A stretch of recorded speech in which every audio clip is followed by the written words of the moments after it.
रसूलुल्लाह सल्लल्लाहु अलैहि वसल्लम पहली सफ वालों के लिए जब दुआ मांगते, दुआ मगफिरत फरमाते, तो पहली सफ वालों के लिए 3 मरतबा दुआ मगफिरत मांगते थे और बाद वाली सफों के लिए एक बार, तरगीब के लिए और उनके रुतबे की वजह से, क्योंकि पहली सफ में नमाज पढ़ने वालों का रुतबा दूसरों के मुकाबले में ज्यादा है। हर अगली सफ का सवाब पिछली सफ से ज्यादा होता है।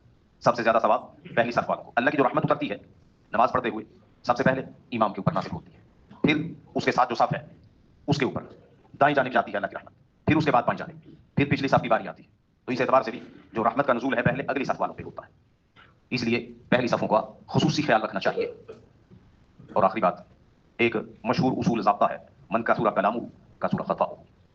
जिसकी गुफ्तगू ज्यादा हो, जिसको बोलना ज्यादा पड़े, उसकी खताएं भी ज्यादा होती हैं।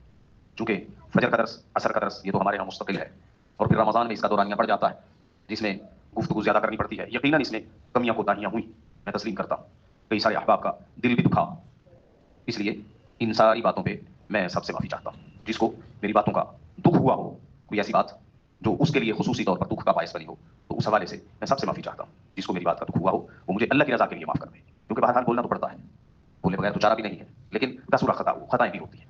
बाज़ औक़ात धीमी बात भी धीमे लहजे में समझाई जाने वाली नहीं समझा पाया तो ऊंच नीच हो जाती है, इसलिए अल्लाह की रजा के लिए माफ कीजिएगा। आमीन। अल्हम्दुलिल्लाह रब्बिल आलमीन।